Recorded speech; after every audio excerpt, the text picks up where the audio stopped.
Joan. He said, well, he said, I can't hear, I can't see. I said, that's all right, I'll, yeah. Oh, really? You're gonna be a busy man tonight. Oh, you're the clerk, okay. Baptism by fire. You got more to talk about than we do. 12 o'clock on Saturday. I said,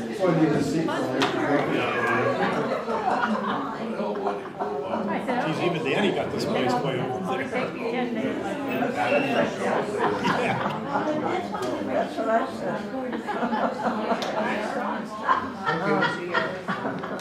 Well, Dunkin' Donuts on. Oh, yeah, sure, yeah.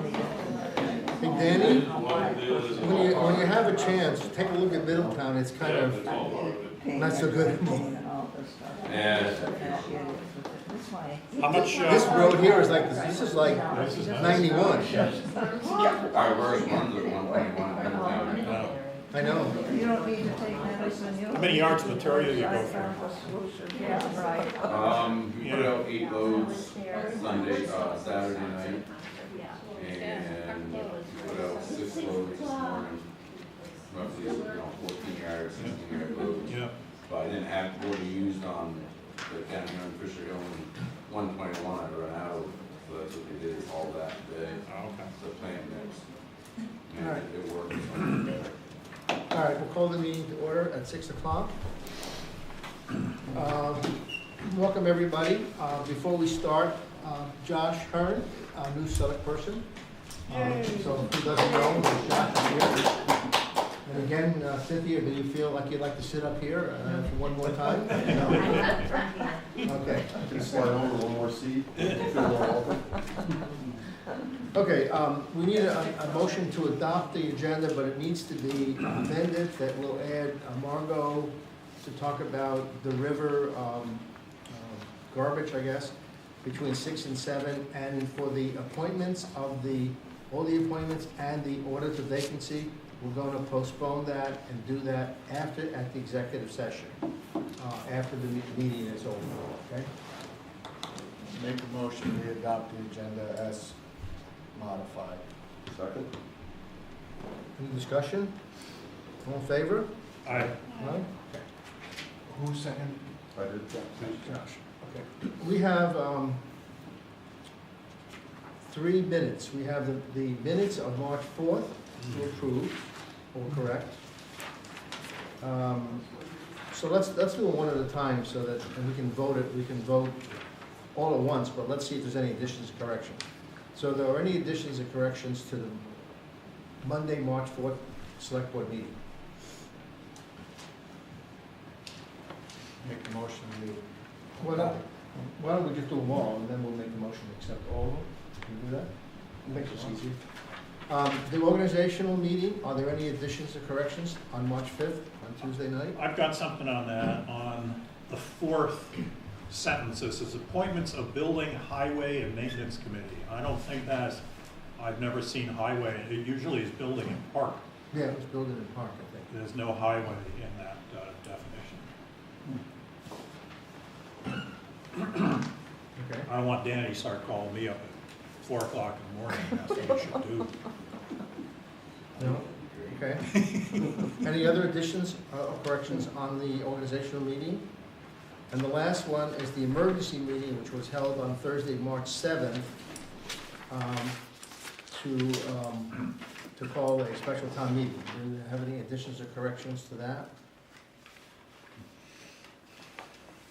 Okay, so somebody will make a motion to approve the March 4th, So moved. 5th, and 7th. So moved. Second? Second. With the correction Yes. mentioned. Any further discussion? All in favor of approving the minutes, say aye. Aye. Opposed? Okay, minutes are approved. The warrants were presented and signed, so that's done. And I guess we have Fred, you're Yes. on, so talk to us. Okay. So, And for Josh, Fred is with the auditors, okay? what I can do is just give you a kind of a quick overview of what the process is and then just see if there's any questions on this. So the financial statements that I see on your top this is a multi-part document. It's an audit done in accordance with generally accepted auditing standards, which would be for any audit. But because it's a government audit, it also has to be done under state statute, which means that it has to be done in accordance with government auditing standards, which is a little higher look at things. It means that we also have to include a report on compliance with laws and regulations and internal control as part of the bound document. And then we include your responses to those, if any, right in the document. Our role is really those two letters. The opinion on page 2 indicates that you present and prepare your financial statements in full conformance with generally accepted accounting principles. So that's a clean, unmodified opinion. It's a very complicated set of rules and regulations that the accounting standards are. Some people have told me it makes the financials basically unreadable. We've had many towns over the last 5 years switch back from generally accepted accounting principles back to cash basis accounting in order to make things more understandable for the board itself, the department heads that have to work with it, and the people who have to do the accounting in town. It's understandable. It would create a slight difference in probably only the general fund because you're going to leave off some of the payables, you're going to leave off some of the receivables, but the net difference is probably not significant. But it is not in accordance with generally accepted accounting principles. But nevertheless, we've had probably a half dozen towns switch back. We probably have 30 other towns that have always been cash basis. So I'm not advocating it necessarily, but I just want you to understand that you have a choice. And you can do an audit, it's acceptable to the state, it's acceptable to the feds, and it's just something to think about.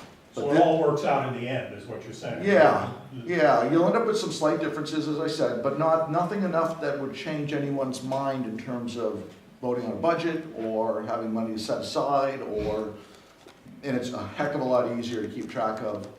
And it means that we don't come in at the end of the year and muck it all up, so that what you're getting to look at all year stays the same.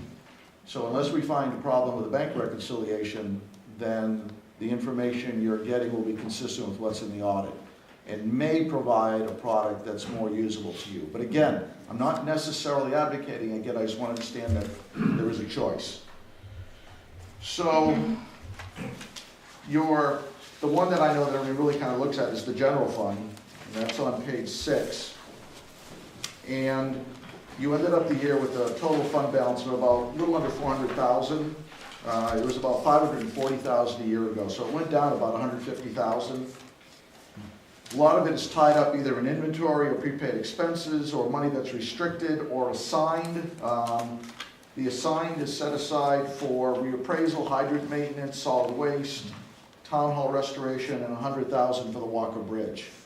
So that's money that's really just earmarked, that as a board, you can change your mind on that and reassign it basically at any time. But it is earmarked and set aside at this point. That leaves you an unassigned of about $85,000. But Fred, just as a point of information, perhaps certain things, but like for the Walker Bridge, we as a board can't reassign that. That has to go to a special town meeting, I believe, does it not? Not for assignment. If the voters have voted for that money to be spent only on that, like in this past town meeting, then it becomes committed. It's a little higher level. And you're right, once it's committed by the voters, you gotta go back to the voters to uncommit.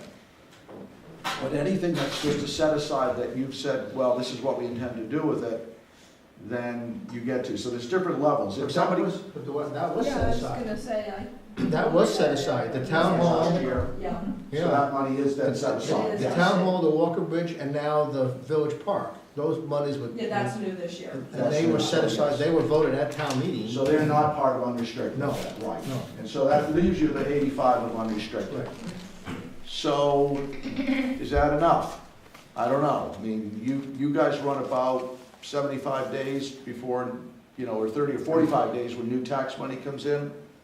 That's less than 30 days of cash, what's sitting there now. So you're fine, you're not having to borrow because you have money in other funds that you're using. But as the general fund is a standalone entity, is probably short. We'd rather have you see at least enough money to get to the next tax day.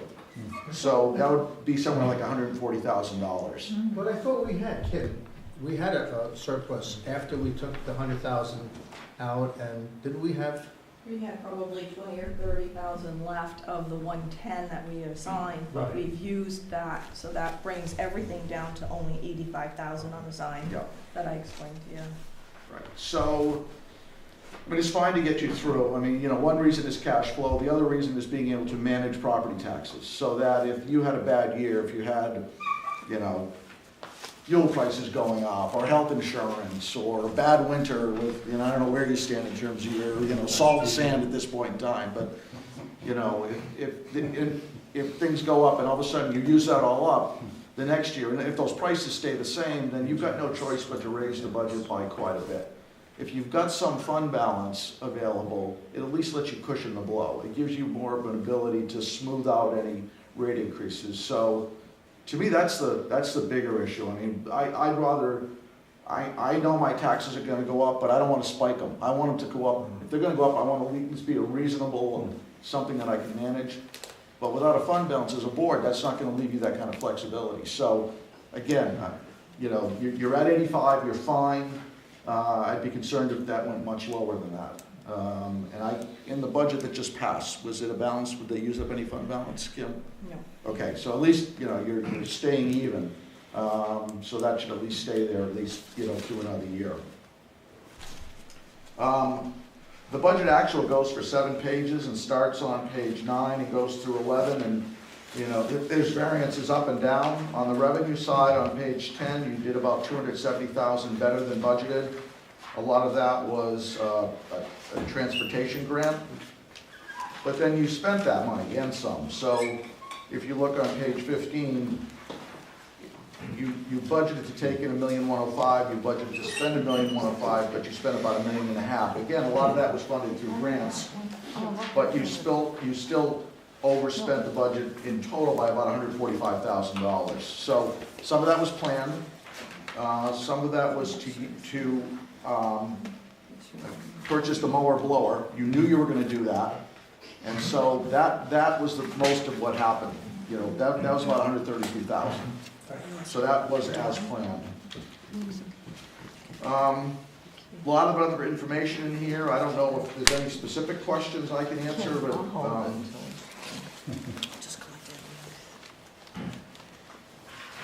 Well, I don't have it on the budget, but I have of the comments, some of the deficiencies. Yep. I know that I've talked to Bill Kearns, and I've given him my wish list that I'd like to see the board complete this year. And one of the things is to do this risk assessment. Yep. That's an important one. And Bill has been in contact with VLCT, and they offer a program where they'll come down and help you and understand. We haven't put that on the agenda yet, because this is really the first meeting, but we are going to plan to have the board see how they want to handle the risk assessment, if they want to do it that way or some other way. Right. But I think that's something we need to do. We need to do it, and that's been it's on my to-do list, so to speak. Yeah, and that's something you can do yourself, but there's a gentleman there named Bill Hall. I don't know if you talked to Bill. Yeah. I did not talk to him, but I know his Right. name. And he's been out and doing a lot of those, and so he's been a finance person in the town. He's been a select board member in the town. He's worked for the state. I mean, he's got a good background. He sees it from both sides, so he'd be a good one to understand and help you do that. So it's just simply understanding, what risks do we have? What do we do to mitigate the risks? What risks do we accept? And are those risks acceptable? What can we do about it, if anything? Then there's a cost benefit. I mean, you can't have a perfect system without spending money. And so sometimes there may be some things that you're just willing to live with. But he'll help you to go through that if you choose to use the league. Right, well, I'm not, that would be up to the board, but Sure. we're gonna start the ball rolling by having it on an agenda At item. least to talk And about then it. go for it. No. And I think they're gonna give us a proposal, I think, is what they want to do. The other thing that my concern was, why do we have two consecutive, months where the accounts were unreconciled? I'm sorry, what's the question now? The checking accounts wasn't reconciled for 2 consecutive months. That's kind of disturbing for me when the auditors are here every month. I don't know why that happened. I don't know that it was necessarily the bank account that wasn't reconciled, it may have been other accounts that weren't reconciled. And so part of it is that when you look at your balance sheet, there's receivables, there's payables, there's deferred inflows of resources, there's accruals, and so it gets complicated. And so our expectation is that everything's gonna be reconciled, and that's not always the case. It's not always the case everywhere, and so as I said, in a number of towns, they said, this is too complicated, let's go back to having just cash. You're right, cash is the most important thing. And I don't know, Kim, I don't remember if cash was or not reconciled. It wasn't due to a check that came in May that the bank wouldn't recognize. They took it as a counter check with no account number. So we went back and forth several times, and that took us into the next fiscal year. So there was no way that we could, it was off by like 1,500. So it wasn't that things weren't being looked at, they were, Right. it just wasn't agreeing perfectly to the general ledger. On June 30th. Yeah, and that out of balance was that check, and it's $108. I mean, it isn't as if it's thousands of dollars. Right. And so I don't think we're specifically talking about checking necessarily. Okay, I would just, And you're right, though, that's the most important one. And that would be an important one, obviously, under any system, whether it's cash or accrual, because everything starts with the bank account. Kim, how do you feel about going to cash? I'm gonna look into it. Fred was just telling me about it, and I said something definitely I'm looking forward to looking into. I think it's a much better system if you can do that. It sounds to me, because I don't think the average person that doesn't work with the town can actually flip through these pages and make sense of it. It It'd be certainly nice if we. uncomplicates everything. Right. My question to Fred too was, when it comes to auditing time and we are cash, is it easier to prep for it? Mhm. Is it quicker? It's quicker, it's easier, it's probably cheaper. That Yeah. one, I needed to, No, Judy because Howland. we're not having to deal with all of these accruals, we're not having to go to the VEMRs and put in your share of the liability of that, which changes every year. It uncomplicates, and less complication means less time means less money. There's a lot of prepping to it. I know there's on your side, but our side, there's Yeah, the weeks list of we send is prepping, probably 4.5 pages. things to prep for. Cynthia? Wasn't it though when people did go, because on the cash you can sort of hide some bills? Yeah, but we look at that, I mean, You would. and by the way, it depends on who's trying to hide them. I mean, as the board, you're gonna get to see the bills too in the warrant process, and so if you notice that, in July and August, you're getting bills back from April and May, somebody's trying to, and so, and we look at that. And so we expect that as we walk in, we're gonna ask you guys, are the bills being held? Are you noticing stuff coming in? Because when we come in, it's not gonna be until August or anyway, and so we know that that was happening. And if it were, then we'd say. It has happened in the past. I mean, remember, we have 5 members of the board who look at the warrants. Right, I mean, so it's not just one person, it's that's right, 5. So, you know it. Somebody's gonna pick up something there out of the 5, even if somebody misses it. Right, and I guess I don't know what the motivation would be for anyone to do that. I mean, no one's held necessarily to a strict budget. Most things are understandable and being, if you have to spend, if it's a bad winter, you don't have a choice. And so, I guess, I'm not sure why in the past that was done, but. Well, I don't know if it was, what would happen sometimes, the retreatment would be done in June, and then we wouldn't, they said, okay, you don't have to pay until July. Right. So by right. Vendors try to Yeah. tell you that that's true, you know, and by the way, did that. under cash basis, if it's budgeted in July, even if it's done in June, and you pay it in July, it'll show up against the right budget year. Right. that's Right. Yeah. Right, so it actually works sometimes to your benefit. So that's okay. That's okay, that's okay. I'm not saying hold it for 3 months or try to, but things like that that are kind of normal would show up, when they're budgeted, so. If Kim were to wanna go this way, I'm not putting words in your mouth. This would have to start, what, July 1st? Is that possible? It is possible, yes. Or would you have to go back a whole year and wait for, next year? No, you can do it now. Okay.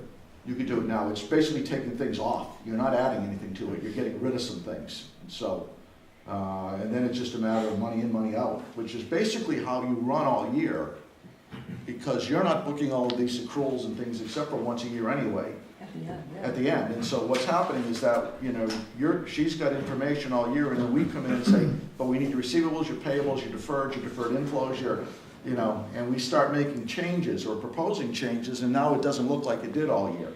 So the only time we'd have any changes is if the bank didn't reconcile. That would be the only thing that would really be the most important thing. We'd still be looking at a property tax reconciliation to make sure the money came in, the controls would be the same. It doesn't affect any of the safeguards necessarily, it's just a matter of how the reports would look. Should the town decide to go on a cash basis, would previous fiscal years have to be restated? That would be up to you. They wouldn't have to be, no. The statements now aren't comparative. And so it wouldn't necessarily have to be. That's good. A question on the grants.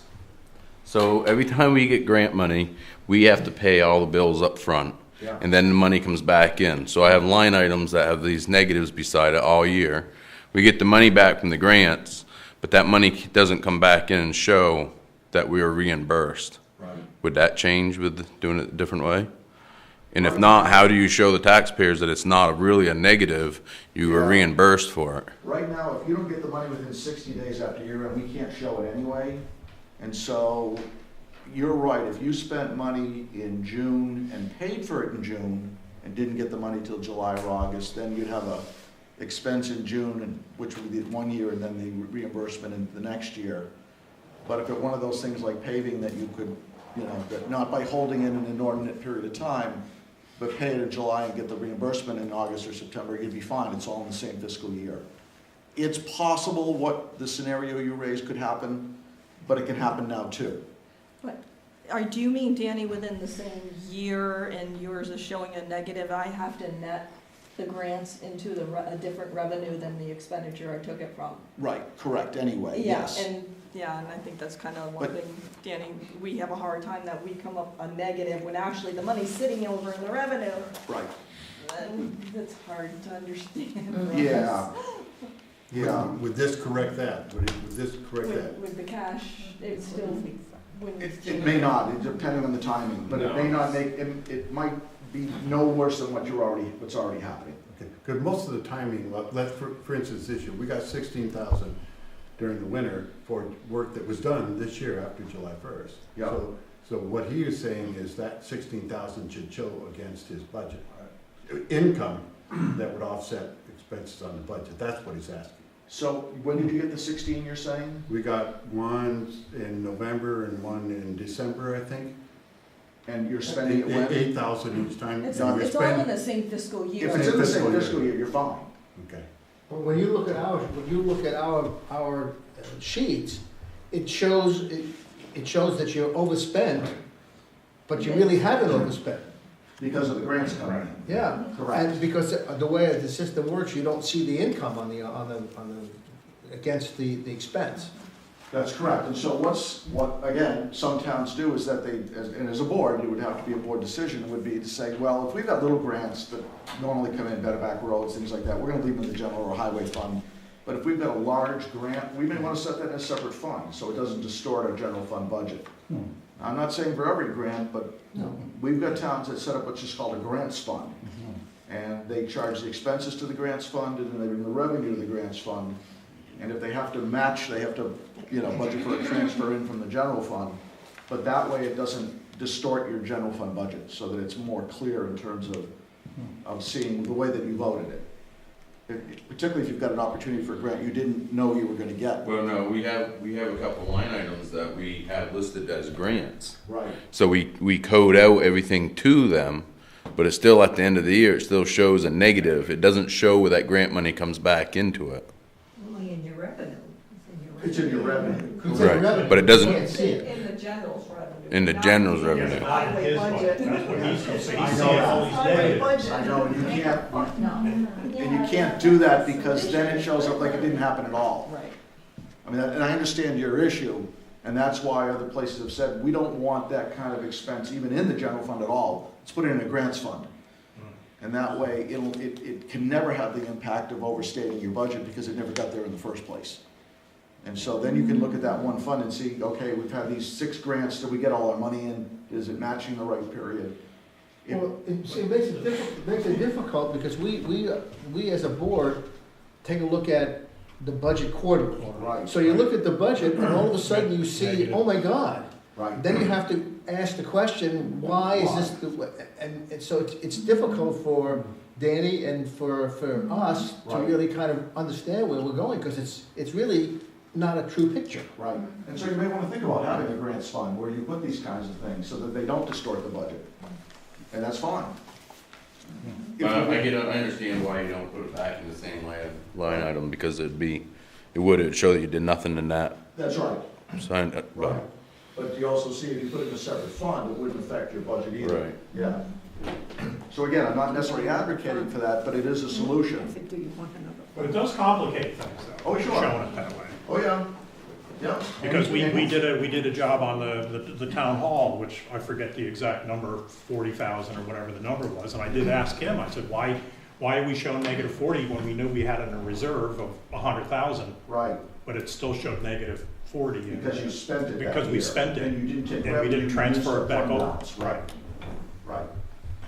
Had you had that in a separate fund, then your general fund wouldn't have shown any expense, and you'd simply have, well, you'd still have a transfer though. Somehow you gotta move the money. That's different. But a transfer would be under the, not necessarily a budget line item, so, Mm. yeah. It's showing your. Well, I think, Ken, I think you should do a little homework and decide whether you look at the cash, look at this grants fund, and then, come to us with some kind of recommendations or non-recommendations or whatever, because I didn't realize we had these opportunities, we had these things we could do. And I think it's good to know this. So when you set the budget up, I kind of assume that that's probably what you do anyways, just what money's coming in and what's gonna go out. Yes, Probably. probably. I mean, you never really know the grants, because Correct, no, you're but, never sure they're gonna come from the state, but you think they are. so here's what happens, that we ended up, when it's accrual basis, we'll come in and say, we need to, you have an electric bill, and it didn't come in until July, because it just doesn't come in until July. But 3/4 of that's for June, so we'd say, okay, 3/4 should go back. But if you never did that, you'd still have 12 electric bills in there. And so you might be off a month. That's how it was until you did that. Right, and it was that way until we had that, right, so. And the rules have gotten incredibly complex, and they're gonna get more complex. I'm sure. Yeah, and so again, it's just something that doesn't need to happen this year, next year, but it's something to think about. And the other thing, Fred, is there's something we should talk about is that reserve that I have of the unanticipated. Should I leave that in reserve or just remove that line item on my balance sheet altogether? Since we've already eaten up some of the 110. Yeah, I mean, that's up to you. I mean, if you wanted to, like I said, if you wanted to bring it to the 85 and leave it to what the balance was Okay. in this audit, you could do that. All right, and then vote to bring it up to the 140 of your suggestion. If that happens next year, but that would be in another budget cycle. Okay. And there's a lot that's happened between this June and even today. And we've got a few more months to go until you get to another year, so I mean, Okay. and frankly, you've already got a budget approved for that year. Yes, And so you're really talking about 21 at this point, yeah. right? I mean, Yeah. I mean, that's your next opportunity to really make a change to the budget. Suze, do you have a question? Yes, so Fred, am I reading correctly that you found material weaknesses and significant weaknesses? Yes, So material weaknesses are usually a pretty serious thing. correct. So what are the guidelines in terms of the time frame that the town has to resolve those? There's no set time frame, but I think some of these things have already been dealt with. And like the netting of the revenue and expenditures. In the bound audit in the back is a response to each one of the findings. Mhm. And so, I think that just going through it, they just won't do that again. I mean, that's a pretty easy one, but there was some large netting that went on. I explained, I think it's the last page Right. where my That's all in. explanation, and we were already into this fiscal year when you explained it last audit. Right. What was that, Kim? I'm sorry, I didn't hear. Last audit, okay, took place, like Fred said, he comes in about October, which is already a couple months into that this fiscal year that he just audited. So he explained that, so from then on, I was then netting the revenues differently than the expenditures, but I'd already started the fiscal year wrong, so I had to be noted again. Okay, so they're essentially resolved then. They're resolved, but they weren't at the time, and I did find the findings in the Oh, beginning that's of the good. audit. Okay, that's great. Okay, good. Thank you. Gotta find something wrong, you know. Yeah. Not if there isn't anything to find. I'm trying. So that's why we make sure that we get their views and the response to include right in with it. Mhm. Kind of completes the picture, so you get to understand what the town's reaction is to the findings we have. Right. Good, thank you. Yep. Any other questions of Oliver? Fred? Good. Well, thank you. All right, thank you. And you've enlightened us, so Yes. that's some homework. Well, giving you something to think about at least. Absolutely, Yeah. yeah, no, that's great, I appreciate it. You're welcome. Okay, highway report, Andy? Be dealing with muddy roads. I mean, a lot of times I probably won't be working during the days because I'm running the grader at night, depending on temperatures. Saturday I run it from 6 o'clock in the afternoon until 3 in the morning. You can spend all day when it's warm, like Saturday, but we wouldn't have made it out to Taylor Bridge all day long as soft it is because you destroy it trying to build it. So that night it dropped down to 28 degrees. Well, that's bet it dropped to when I couldn't grade anymore. But we graded almost every road in town Saturday night with a truck and a grader. So 9 hours with a grader and I think 6 hours with the truck. We used a rake behind the truck. We put an old snowplow edge against the teeth, so it kind of works like an old tow behind grader. And he does a lot of the smaller roads with that. But if we try to do it during the day, our gravel budget will look like our salt budget in a week. So. No, I have to tell you, Danny, you guys did a great job. I woke up on Sunday morning to go down to MKT and I couldn't believe it. I said, oh my God, the roads. So tomorrow morning, I mean, our worst roads right now are 121 out through to Holtonville, which is a lot better still, and Middletown. Both sides of Middletown. The middle's pretty good. Tomorrow morning, it's gonna be cold. They're talking like 16 tonight. So tomorrow morning, we'll put gravel on them as much as we can of them too. And then we finish the day out just hauling material back here into the yard. We're buying 1.5-inch plant mix in out of Sososmo. It just, when you add water to it, it's like concrete. It just stiffens right up and you can go right over top of mud. Yeah, when you put it in front of Usebe's, that's concrete there now. Yeah. We do have regular gravel, but you use 4 loads of that versus 1 load of the plant mix. So it just, How's the price compared?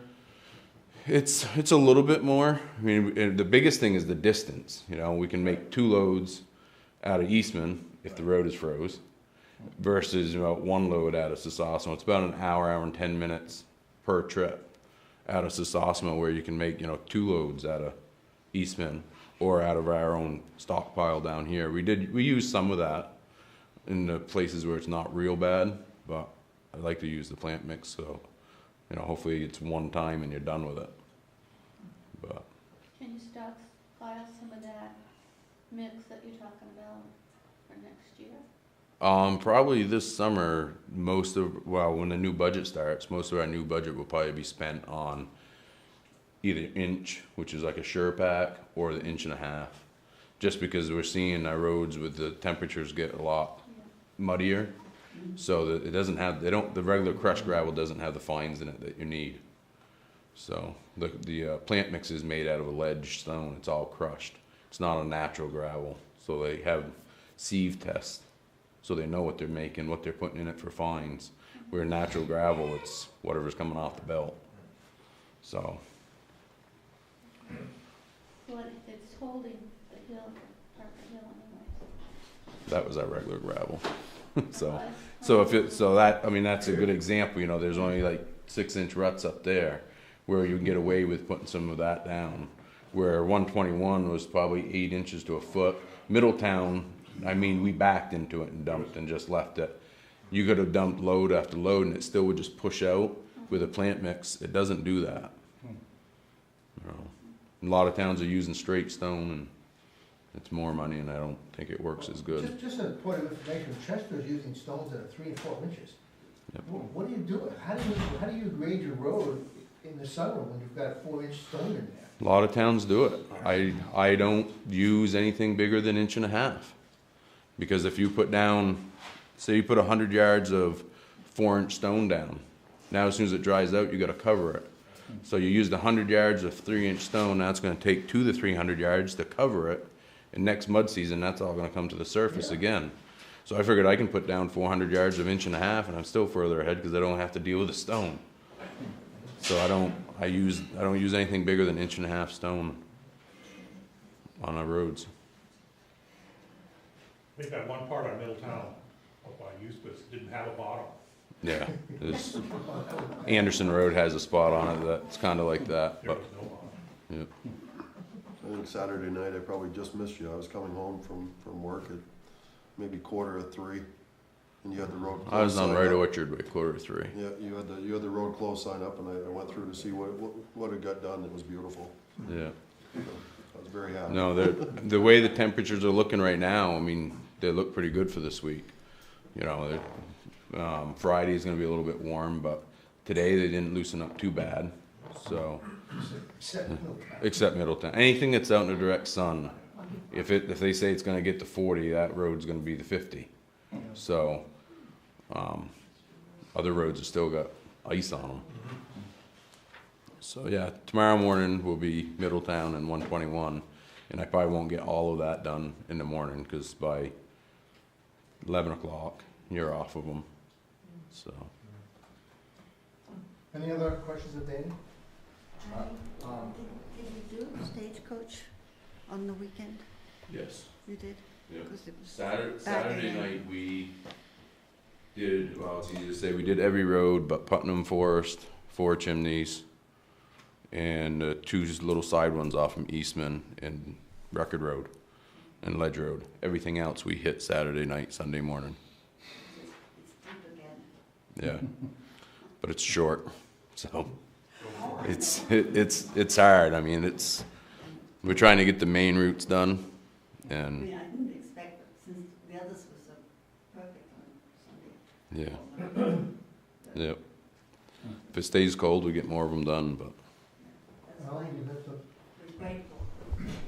Meeting at, town meeting, I felt a little, I guess maybe embarrassed would be the right word, that I was not as well prepared to talk to one of the articles. And there was, and I asked you to come to the pre-town meeting purposely in case there was discussion about the excavator and some issues that you had more depth of knowledge than I had. But there wasn't any discussion at pre-town meeting. And then at pre-town meeting, there was, but you weren't there. And I went to town meeting thinking, all right, I got 2 articles I gotta talk about. I was ready on that. And then when there was discussion, I felt, well, Al, you didn't get as well prepared for that discussion, particularly the excavator, as I should have. And I called you that night and chatted with you. In a few minutes, you refreshed my memory and explained what I wished I could have explained at town meeting. Can you just take a couple minutes and just share with those that are here tonight 2 things? Just a quickie on the difference of taking your rock and stuff out of the truck with an excavator and placing it, as opposed to using a backhoe, and a little bit on the numbers that you did with Hardy on the lease to purchase. So the difference between a backhoe and an excavator is the excavator, you know, you can swing 180 all the way around. A backhoe, you only have 90 degrees. Right. A backhoe is a universal piece of equipment, so it's made to do multiple things. So you're not going to do anything real efficient or fast with a backhoe. I mean, a lot of towns are getting rid of them or just using them for a backup loader or to run if you got a plug culvert. An excavator you can spin around. It's made for one purpose: digging with the bucket. You can dig the stone out of the trucks a lot easier, and you're going a lot faster. So when you're doing the ditch work that you've been doing under Act 64, you're actually taking the material out of the truck and then placing it into the ditch. Yes. You're not picking it up off the ground. Can you even reach up into the truck with a backhoe? You can, but you know, a backhoe, I mean, the buckets are smaller. So I mean, when you're dealing with 6 and 8 inch stone, you're getting like 4 stones in the bucket, 5 stones in the bucket. Every time you move, you have to pick up outriggers, turn around, pull ahead, turn back around, put them down. So if you do, you know, if you do a half a mile a day, well, if you do 100 feet a day with a backhoe, you're going to do probably 500 feet a day with an excavator, just because you're not losing all that time in just the less movements. Price-wise, I think actually an excavator is cheaper than a backhoe. I think when we bought our backhoe, it was $123,000 for the backhoe, and the excavators that Hardy and we presented to the select board were they're going to run between 105 and 120, depending on what you put on them for attachments. As far as like buckets, you always usually run a couple different buckets. So refresh me again on the numbers that you and Hardy worked up as far as what we were paying for rental when we were renting it, and then the cost on the lease to purchase. I think the rental last summer on the 308 machine was $4,000 a month with a $600 delivery fee, and then so you only get that at one time. So it's $4,600 for a bare month with it, and you put all the fuel in it like any rental, and if you do any damages or anything like that, you pay for that. The one, if we buy one, it'd be lease to own. It's not like a car lease where you keep it 3 years and you only pay for them 3 years. Right. The way equipment works is the lease is based on the full number. So usually they're like 5-year leases, and at the end of the lease, they have it figured out so you own it for $1. They don't want it back. They want you to own it at the end. Mm-hmm. So we figured if they're looking at between 100 and 120 for the machine, that'd be around $25,000 a year for 5 years to lease, to own it at the end. So, and I think we've put like a 15 or 20 year lifespan on that machine. You put a 15 or 20 year cycle on that machine. So if that's numbers are right, then and at 5 years you've paid for it, then you get 10 to 15 years that it's your machine you're using. Correct. No payment on it. That seems hard to argue with that. A lot of these machines, I mean, I have one of my own, which is about the size we're looking at, and I think I get just about 10,000 hours on it, and there's not a lot of repairs to them. Most, like the salesman that I've been talking to says that most of your repairs are self-inflicted. If anything's gonna go wrong, it's gonna go wrong the first year as far as warranties. After that, a lot of them are telling us now don't even buy the extended warranty because it's the $7,000 that you're never gonna use. It's kind of scary, and our loader had 200 hours on it and Cat put a new motor in it, so it's kind of like, yeah, well, if that was if we didn't have warranty, but that was, like he said, that was in the first 6 months of the machine. I think Rockingham's owned their 312 for 311. close to 25 years now. Yeah, they've had it a long time. I mean, you have maintenance pins and stuff like that you're going to do on it, but you're going to do that on any machine that you keep. Grafton was a little slow to to come on board with a 10-wheeler, which a lot of the neighboring towns had 10-wheelers long before we got our first one. Do you have any idea in surrounding, in the area, the other towns that have excavators? I know Westminster does. They've had one now, I think, for maybe 2 years. Chester's had one for many years. I think they just bought another new one in this cycle. Wardsboro has a rubber tired one. No, I don't know about the other towns around, but it's becoming. When you talk to John Deere and Nortrax, and they'll tell you, well, all the towns that are buying them, because that's what I've done. I asked, what are other towns buying?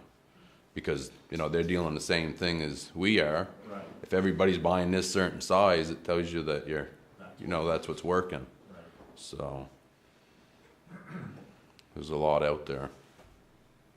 All right, any other questions? When I was at town meeting, I think there is talk in town, if you need it, you don't need it. As far as speaking for myself, that's not where I was coming from with town meeting. Where I was coming from, the questions I had asked during town meeting was the lease to buy thing, is that the direction that the town will be going into the future? And I think that's kind of a precedent-setting situation for you guys, for the fire department, for everything, which may be fine and good. That was my question more than anything. Did you guys actually sit down and say, because the equipment is getting so expensive, this is a direction in the future we feel that we really have to move to? And that may be fine, I don't know. But I think maybe you guys already had that discussion. Well, Rich, I think that's a good question to ask when Hardy Merrill gets back. The select board basically put out want lists in, and the capital budget committee figures out how to do it. And for some reason, we talked about it, and they came up with the lease purchase. So really, for us to really answer that, I think it really should be on another time when Hardy is here, because he's the one who put together the capital budget and what we could afford and what we could and what it's going to cost and whatever. So I'm not saying it's I'm not saying that. No, I'm not. It's kind of a new. Well, it might be, but he come up with the idea and we liked it. So I can't tell you that's going to be the trend. Maybe it is. You'd have to ask him. I mean, maybe Danny. I don't know either, but. A lot of towns have gone to lease because it's getting to be. Fire department says sure. It's so expensive. A lot of towns have found out that they can do 3 or 4 trucks a year and just still put away one amount and it covers them. Yep. The only disadvantage I see of it is if you raise your money like this town has and it's there, you're not paying interest on a loan.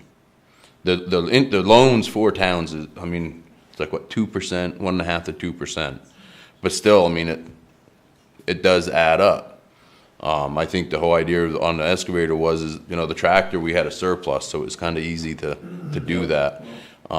But to go out and purchase a new piece of equipment at any point, it's going to be a pretty good hit on the budget, and Hardy figured it out that there was no increase.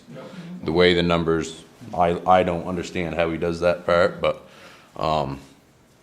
he says the numbers will work.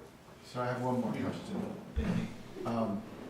On a lease to purchase, I know that normally when we purchase as a town or municipality, we can purchase things at a cheaper price than that contractor can go and buy things. On everything. On everything. On tires, everything. We're buying for probably a third less than everybody else. Correct. But Boy, the fire service. when you do a lease to purchase, do they let you do that at that same rate? That same? Because the price they're giving you is with that municipal discount. Whether you want to call it the well source or whatever, it's a discount that governments get. Right. So they take that number and then you just divide up what you want to have your payment to be. When we purchased the backhoe, we didn't have enough funds. I think we leased it 1 year. We only gave a partial payment 1 year and then paid the rest of it the following year on the backhoe. But with the lease, you're going to put it out to bid and you're going to get the discounts. They're going to do it, and then you pick your option. You either buy it or you lease it, and then you pick how many years you want to lease it. And that's gonna determine on what the price of the machine comes in at. You know, if you're looking to keep it at that 25,000 a year, and it comes in higher, then you're gonna may have to go 6 years. If it comes in less than what we expected, maybe you're gonna keep it at the 25, but go 4 years. They pretty much let you build your own lease program with Does it. that include not just the excavator, whatever you're gonna buy, plus like the extra buckets and all that? You want That will all be included in one. You usually get you set up the excavator with a digging bucket, a cleanup bucket, a thumb, are your 3 things that usually you get. There's many options, but them are the basics. And the warranty valid for a year? You get with the price of the machine a 1-year warranty, lifetime warranty on what they call the framework or the house, which is stuff that never break anyway. And then you can do the extended warranties on it. And I've had 3 of the dealers tell me that they tell towns not even to buy the extended warranty because you never use it. So. And you feel with this purchase, you have the work to do it and the future needs for... Probably in the future you won't have a backhoe. Probably the only thing you will end up keeping will be the excavator. But you remember with this Act 46, by year 2025, you have to have all your high priorities roadless done.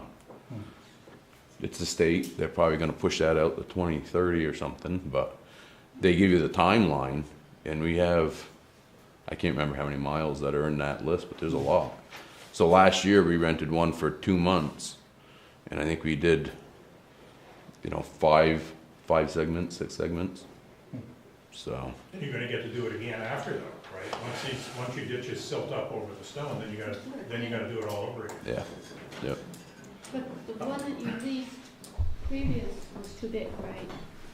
We had tried to, one you saw the bill come in and kind of just go away because we didn't keep it, it was too big. The one that we did keep was the 4,000. But the biggest problem we found with leasing them is you don't get to run it every day. But you're paying to have that there, sitting there with the rental. They don't, they base it on a 40-hour week, but if you're under 40 hours, you don't get a credit. If you go over 40 hours, then they charge you more. So, a lot of time when you're renting something with 3 people, they set it. So it's... Somebody gets sick or somebody gets hurt. Well, it's rainy days. You're working in wet ditch lines already. The state don't want you making mud. So if it rains, you can't do that. But, right now we do about a culvert a day with a backhoe. With an excavator, you can do 2 culverts a day. As long as it isn't a huge one, but it's a lot faster.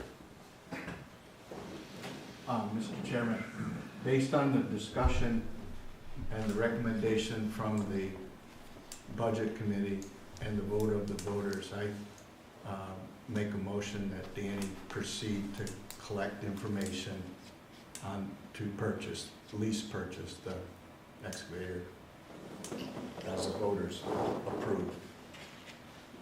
Do we have a second Whoa, to that?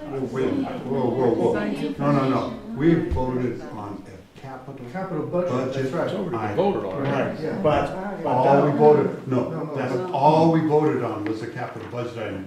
We didn't vote to buy anything. We didn't vote to buy the fire truck. We voted to put 15,000 toward the fire truck. We voted to put 15,000 toward an excavator.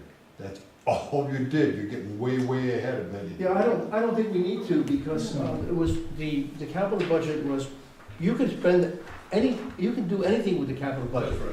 If your truck died tomorrow or fell over the cliff, and you didn't have insurance on it, and you needed to buy $140,000, you take $140,000 out. So I think Danny was instructed by the board to go ahead and get the estimates, and then he'll come back later on. So I don't think we need a motion for I that. just wanted to make sure that he knew to go ahead and Well, I think collect that information. I think you know that, Danny, correct? Well, I wasn't too sure because I wasn't at the town okay. meeting. No. Because Well, you got a trailer you're looking at and the right. excavator. You need to come in with a proposal for the board. Correct, That's that's what I want him to do. Okay. Right, Okay. right. But just so I'm clear, so I can understand this. It doesn't go to the voters again. You guys already gave we've already told you, you can spend $75,000, I think it was. Yeah. Now, what you so choose to do with that, that's what you do. No, Right. no, No? time out.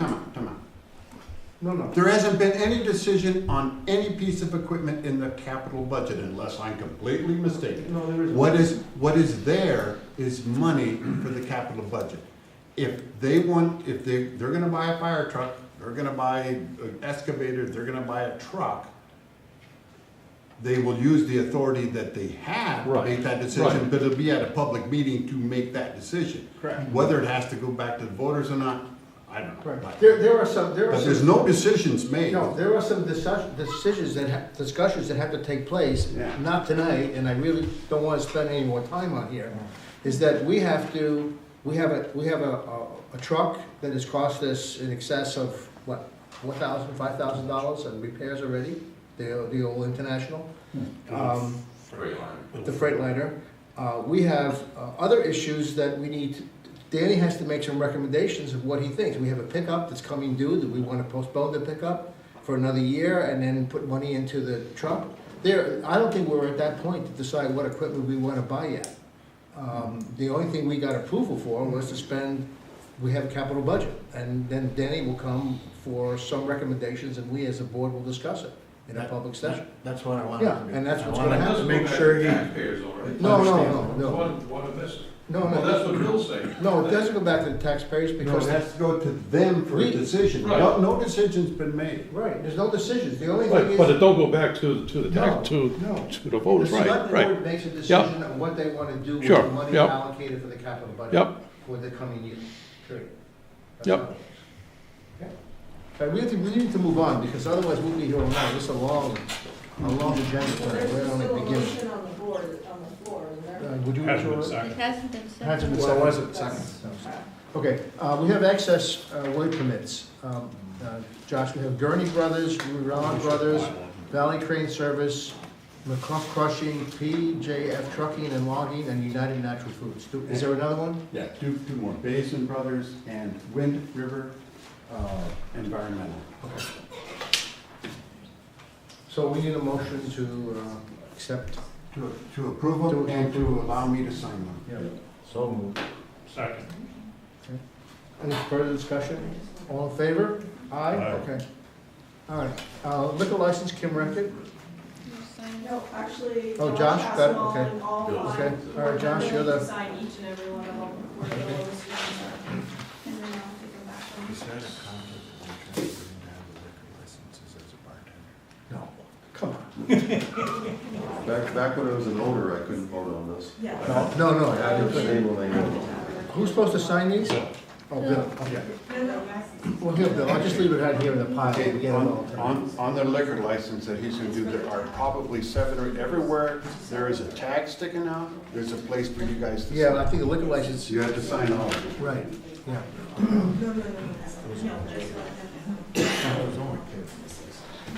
Let's keep going. We'll let Josh finish that, because he's got the bids as well, so. I can address Who's the making a motion to approve? Yeah, sure, go bids for ahead. the, The next item that Stan will handle is the, No. oh, You need to make a motion to approve all of those liquor Okay. licenses that you are signing. Because it says approved on the, what okay. you're So we signing. need a motion to approve the liquor licenses, and I'm not sure who they're They're for. there for MKT and for the Wyndham Foundation. Okay. There's various licenses, but those are the two entities. Mr. Chairman, I move that we approve the liquor licenses submitted on behalf of MKT and the Wyndham Foundation. Do we have a second? All right. Any further discussion? All in favor, say aye. Aye. Aye? Okay. All right, Stan, you can do the bid here as a town hall. Margot. Oh, sorry, Margot, you're right. Sorry, it's, you know, when it's not on my, when it's Forget not me in sometimes. here, I don't remember, so go ahead, Margot. Okay, so this is essentially an update, and this is my proposal, I have a copy. I know you three remember it really well when I was here before I presented this. So for you two, this is for the debris I don't know if you see it as you go down 121, you're welcome, I it's do, coming right your from way. my window. Okay, and what happened was Margot Gia, who used to be with Main Street Arts, is now the director for the district, the Wyndham County District, that would supply the Vermont Youth Corps to do the cleanup, which was originally done. And in that proposal, I put what I had sent you guys before, because we weren't on the list for last year. Because of changes in personnel, the whole project got dropped. She contacted me in March. I met with her. She's going to provide a grant. Again, she's going to write a grant. Has to be done by March 31st to see if we can get the Youth Corps this summer to do the cleanup, which would essentially be they'd stay for a week. They would manually pick up the stuff, stand, do a human thing across the river to get it over there. Danny Young has given me permission again. I did contact him to clear out the pine trees and anything we need to be able to get trucks, dumpsters, whatever would be down there to get the stuff out. Disposal fees, dumpster fees, and probably $2,500 towards the Youth Corps would not be included in the grant. The grant's $5,000. So I'm coming to you guys, I'm coming to GIA also to see if we can get that covered so that we could go ahead and try and get this cleaned up before we have some higher water that's going to take it all downstream and possibly create some bridge problems. The tank, which I don't know if you're familiar with, the big metal tank that was in the maintenance department, was in a holding tank, is down there upside down. I had Aaron, our blacksmith, go down to see if he could cut it with acetylene torches, and he said no, he could not do that, that carrying the tanks down would be prohibitive. My husband, because he's a little nuts, said that he would invest in a diamond saw that is run by battery electric, get down there, and he's going to try and cut it into pieces that then they could haul across the river, and that's how we'd get it out, unless the excavator can reach across the river and get it out. Use it for many purposes. So essentially, that's where I am, though I don't know whether this is the, but I'm giving them that would augment those notes. We'll house the Youth Corps down there. Now, the only other question that Bill actually brought up when I happened to stop there to tell him that I wanted to give you this new thing tonight, the update, was that there was a diesel tank that was full of fuel that apparently went down in Irene, and that tank was never found. Yeah, it was. What? It was? That was picked up. It only made it just beyond the Walker Bridge. The tank you're talking about was actually what the fuel tank itself sat in as Okay. a recovery. No, that makes So me the feel... fuel tank was recovered. Okay, that's within good, because I days. didn't want to start taking that house debris and then find that there was a, okay, that's great, so that's all taken care of. So, I guess what I want is to have a bone thrown tonight. I know you can't approve anything, but if you said, wow, you're taking it under advisement about this, then I could tell Margot Gia that, and when she gets this grant going for the March 31st deadline, she could at least say it's being taken under consideration and maybe would make us look a little bit more favorable to getting that. And of course, any funds that would come would be contingent on getting that grant. We don't do anything unless we get the money that would provide most of the Youth Corps. I will be going to GIA on Wednesday and talking to them about this office, so we're hoping to kind of get equal funding to cover things. I have a question on the Vermont Youth Conservation folks that are gonna be doing the labor for this. Yes, they would do the labor. Are they under the insurance of the Vermont? They cover all of that. And the letter that Danny needs to indemnify him from any liability, since it's his property, I don't know if we can get it over here, but Margot Gia seemed to feel that that was something that might be able to come from them also, to just say he's not financially or physically in any way, shape, or form responsible. But he said we can cut down all those trees because the white pines have gotten pretty high, and he said, so I will need guidance from someone who would know how much it's gonna cost just to cut all those trees down to get a truck in there or dumpsters or what we might need to do that. So that's not my area of expertise, and would appreciate someone who would say, well, this is about what it would cost. Are those trees in the floodway or the flood zone or floodway, do you know? Are the trees? Yeah. Because that raises an issue. I don't know if you can cut stuff that's in, you start cutting trees, they want you to plant trees. If you want to cut them out, I'm not sure that that's possible. I just raised the question, I don't know if that's true or not. That used to be where you would enter the property. So those trees that are coming up are not the large ones, they're the ones that have regenerated since Irene. Oh, okay. Yeah. But still. Christmas tree size. Yeah, they are Christmas tree. I think 2 years ago, we probably could, I think you did run through that with no problem. Now, I think they'd be a little, they need to be thin. But the big trees along the side would not be touched. And indeed, the erosion, I know that you had seen the erosion. The erosion has increased. Yeah, we're definitely gonna have to look at that sometime. So somebody, yeah. It is working its way towards the road, but this is a different issue.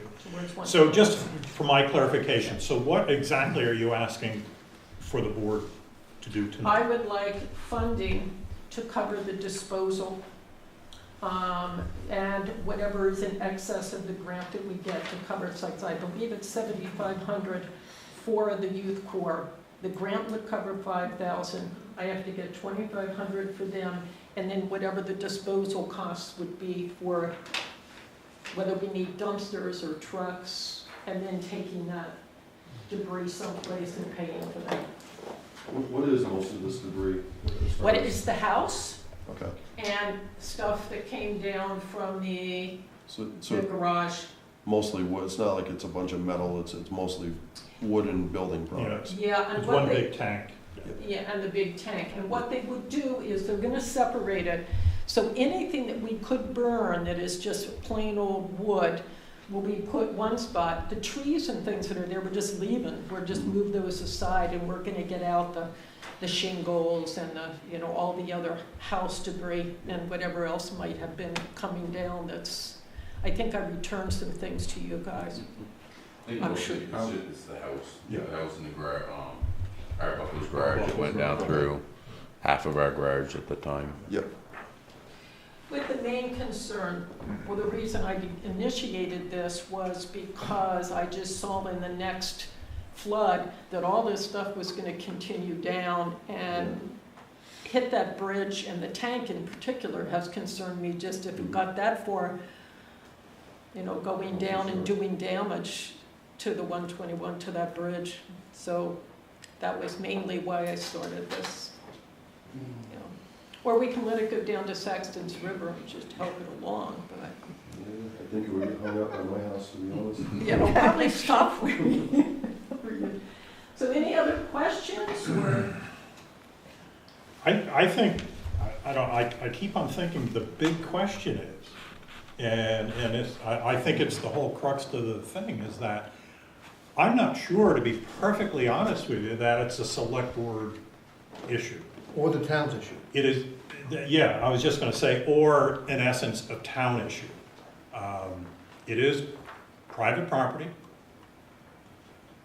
We'd have to go across private property and to clean out materials that is on private property. I think that could really open up a huge can of worms for the town, for us, if we start going on to private property and start cleaning up debris. I know for a fact, I don't want to compare it, but I know I had down in my house, down on the Dug Road, I ended up with many items down there, and I paid $600 or $800 at the time to get it out. And that's not a good example.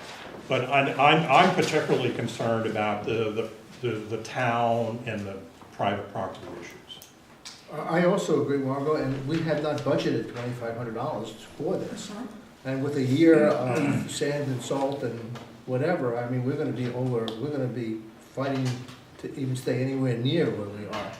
And to spend another $2,500, I don't know if that's, and I agree with, I'm not sure I don't think it's the responsibility of the town, quite frankly. I think the cause is good, and I think the concept is good. Yeah, I agree.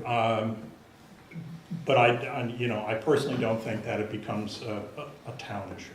Well, I guess, because it's debris from the town, but I look at that tank, and that tank is there because it came down and it's town property. So some of this, to me, does fall under the responsibility of the town cleaning up their, kind of their debris, which is why I brought it to the select board, yeah. No, would any of the, like you're saying, the clearing, you're basically clean out the old roadway out there. Can they match it with in-kind services? I know a lot of grants we do, that's how we deal with it. That we do. So like if the town was the one to clear the roadway out there where you gotta get the clean, Yes. can that be applied toward that grant? They do the work as opposed to a. Well, yeah. Instead of giving $2,500 in cash, we give you $2,500 or $2,000 in time.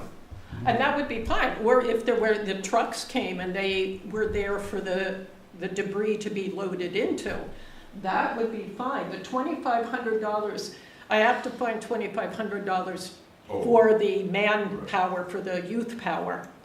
And again, I am gonna talk to GIA about that too and see what I can get.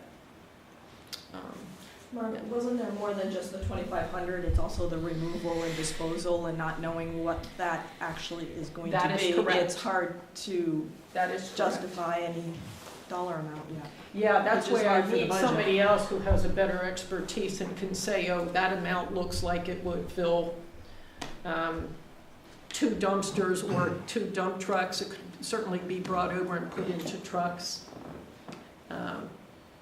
Danny, I'm not trying to put words in your mouth, but are you suggesting that if the town could lend a hand loading some of the stuff in? I Is that think what it'd you're be saying? either way, whether it's the town helping or town spending the money, I think it's a good thing to do, because there's a lot of shingles and everything, and a lot of your materials can be trucked to, you can take down in a dump truck right to Cttee in Brattleboro or Vernon. You know, I mean, you do have 2 10-wheelers, you get a backhoe, possibly an excavator. You know, so I mean, if they get it to where it's on this side of the river, you can load a lot of that stuff, and instead of giving 2,500, you might be able to take and say, well, you get it in a pile on this side, then the town will load it and take it, you know, to wherever the disposal site is. I How mean, about if we do this? How about, Danny, you take a look at this stuff and think about whether you can or you can't, and then come back at another time, and we can have a further discussion, because that might help them along. It's hard to look at right now. I did go down Well, on Sunday, yeah. Yeah. I mean, I have you probably pictures, wouldn't but you probably wouldn't have more than 2 dump truck loads. Yeah. You know, maybe When we 3. separate, yeah. But if you hire a dumpster, so if you take and have a dumpster come in, a 30-yard dumpster, they're $750 a dumpster, and you're allowed 4 ton per dumpster. Well, if you take and load it in your own truck, it's like $90 a ton total. So it's gonna be a lot less if you truck it yourself. So you could, you know, essentially the whole bill would be a lot less than a dumpster. And if all they need to do is have it and bring it across to this side to get it into piles and then load the trucks later on. The problem is when you come across the river, there's like a sheer drop down of like almost 8 feet, maybe 6 feet. There is a smoother spot. Is there? Yeah, it's, you know. And you don't have to cut trees to get to it? No, well, you have to cut those trees too. But you gotta be very careful working in this area here. This is like. Just a roadway though. There used to be a road that went But if you all go the way anywhere near the Right. banks and whatever of the river, that's a whole, This will be YCC or SCA that does the work. Why? The Youth Conservation Corps? Yes. Youth Conservation Corps and which is the YCC. They do quite a bit of grip hoist work, grip hoist is like a big come-along, heavy-duty come-along, like two-ton come-along. And when they're moving rock and stone to do trail work, so if they coordinate this with like the Youth Conservation and the SCA, Student Conservation Association, they also do a lot of grip hoist work. They could probably set it up so you put a cable across in a trolley so that they load on the other side and they don't have to keep walking through the stream with everything, especially the big items that you're trying to get across. You know, I haven't looked at the material, but I know they move impressive rocks when they're doing trail work. I think the tank container unit is probably the biggest thing. Right. Everything else is pretty much busted up pretty Right, small. right. Yeah. But even with all that small stuff, with that trolley on the cable, you could have a bucket, you know, on the cable and just put everything in it, bring it across the stream. Just a thought. Well, I was relying on Marie, and because who also saw it, who said this would be a good project for them. How they are gonna affect that, I don't, yeah. Right. I'd lend a grip hoist to that operation, but I don't have a cable to span the river. Right, But 50, 75 feet of cable, 2 or 3 different sizes of grip hoist. Right. No, did I miss something that the liability insurance and all that would be covered by the youth? Right. For them. But not if our town were to get involved, right? But then we're covering it ourselves, they're not covering us. Well, I think there's two different operations. The youth are covered moving the material and getting it to where if the town does it, and then loading it into the truck is not the youth doing that, that's a piece of equipment in the town truck. Yeah, I mean, that's the scenario we're talking about, so it's actually probably good that happens at 2 different times. Isolated. So how do we wanna, I mean, how do we wanna proceed here? Do we wanna postpone this thing and put it on the agenda again, or, I mean, you know, we have an option where the town can actually haul it, but, or do you wanna just give $2,500, which I don't think we have in the budget? I share the same concerns that you have as far as setting a precedent and future on private land. The thing that is a little unique here is part of the issue came from the town garage. Oh, I understand that. So in this case, I think for Danny to go, when it clears up, he can look at it and then come back to us at a future meeting and say, look, yeah, we could help out. I think. But the question though, Margot, is does that satisfy your deadline here? I think so. I think what I wanted to do is be able to say that there was a favorable response and that our options are being reviewed where the select board could get involved or, you know, the town is gonna get involved. I don't, you know, and then if we get, it's only if we get that grant.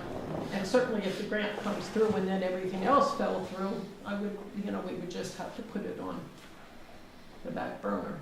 But I'd like to take the opportunity to get it out of there because I just see it being a headache down the road. And I think now we have it in a spot. We have some people who are willing to schlep it over. And Well, if all else fails, we can get those guys down there, they can get it to the other side, and then we can figure out what we want to do. Right, yeah. Right. Is that okay with everybody? Yeah. All right. Because I think Alan's right, I think it is absolutely a two-step process, you don't want to. Right. You don't want the kids there when the trucks. Right. okay.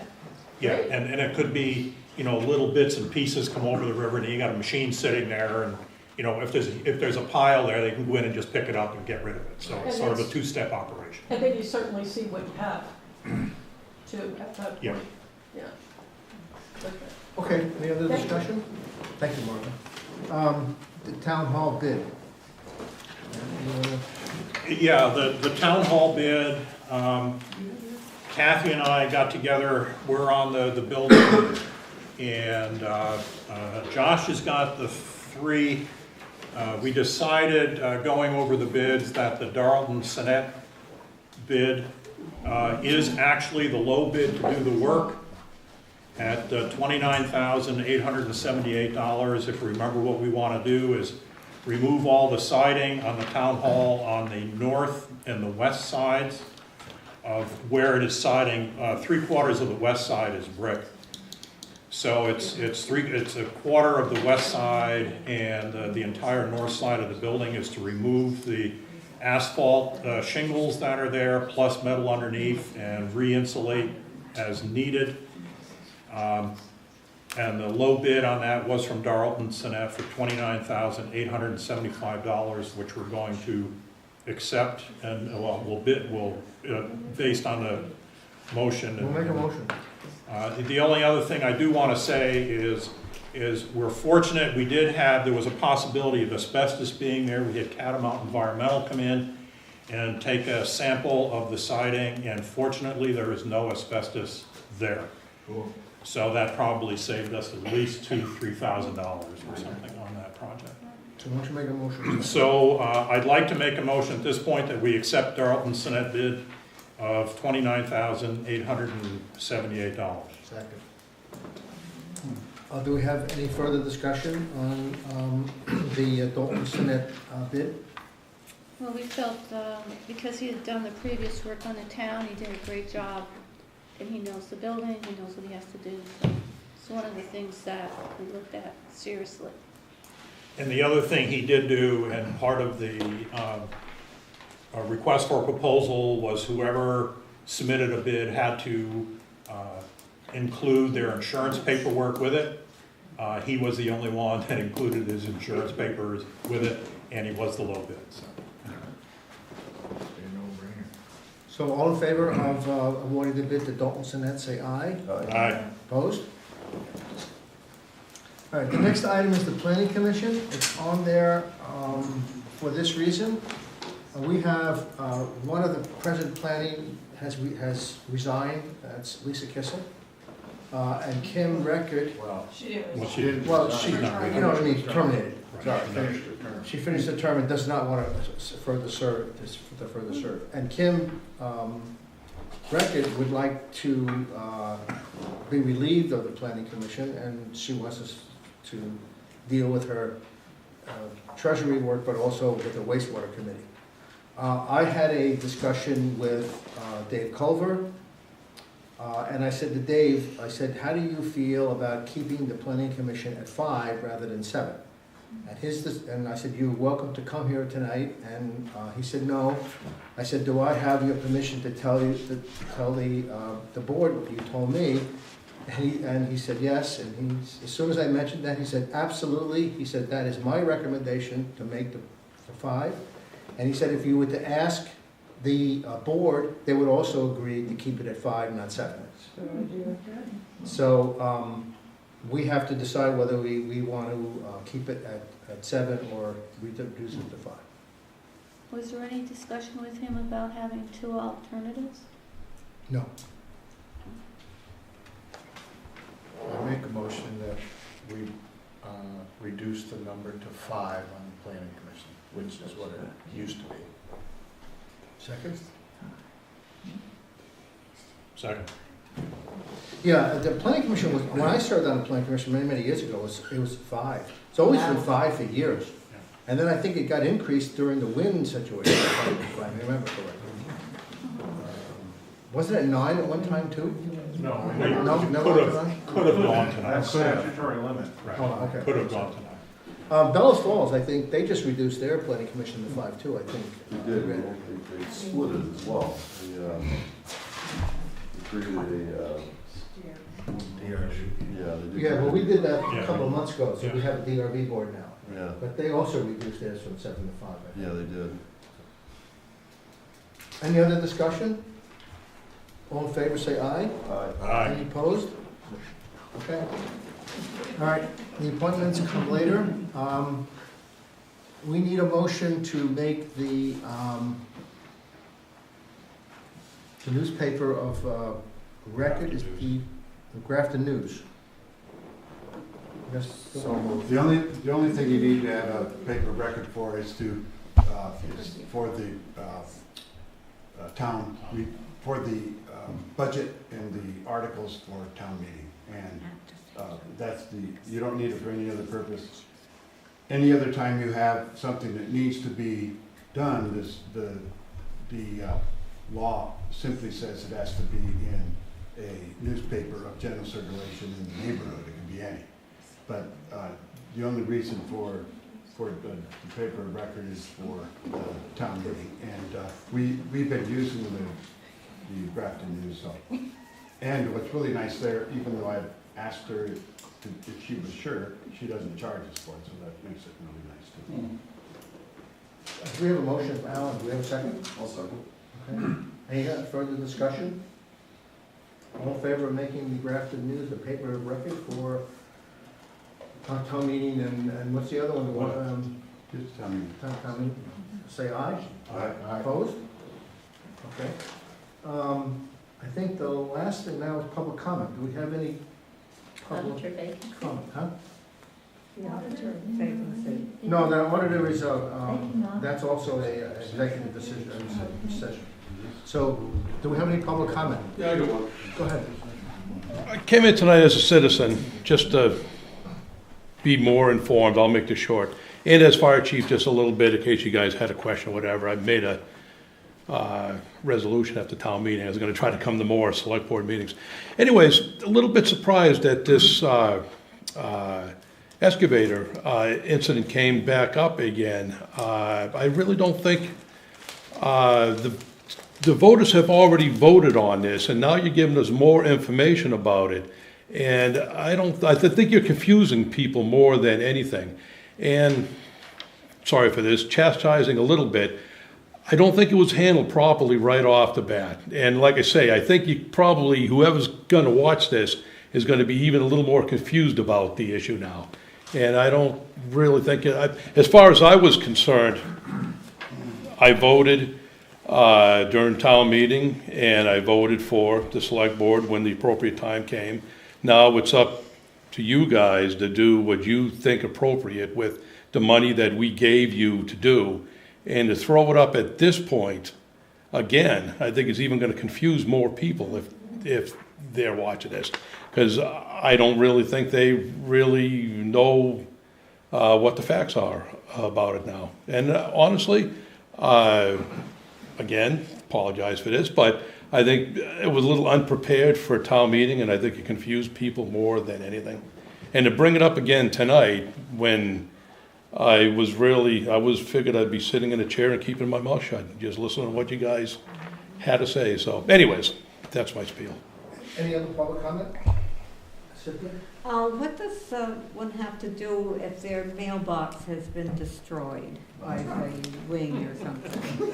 It's not mine, it's... What is the new policy used to be? Policy is if it's a direct hit, we fix it. If it's done by the snow, then it's their problem. I'm pretty sure you're talking about one on 35. Irene? Yes. Yeah. I think she has a post box right now.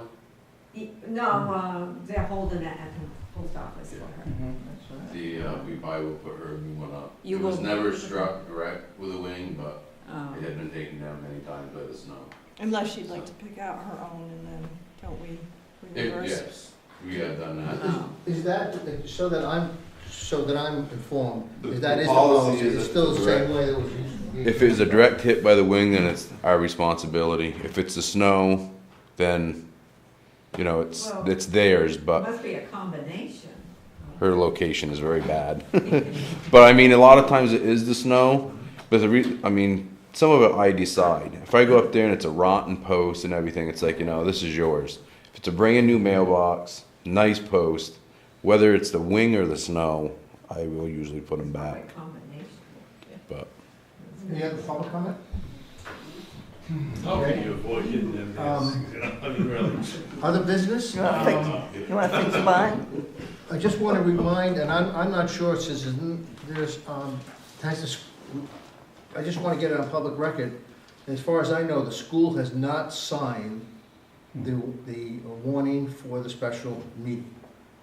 And if the school is going to watch this, or anybody knows them, please, they need to they need to sign this here, which is. So what does that mean? Huh? You can't vote on it, you mean? No, well, it doesn't mean you can't vote, but this goes in the record. And Kim is gonna have to put this in the record, and there's no signatures there, it doesn't look good. And I, Kim, you can explain it, but. No, you said it exactly right. I just need their signatures for You need your recording signatures, purposes. so. It's in their minutes, they voted on it. Yes. So But they're it still okay, needs to but be the yeah. official record of the signatures, so. Who at the school needs to sign it?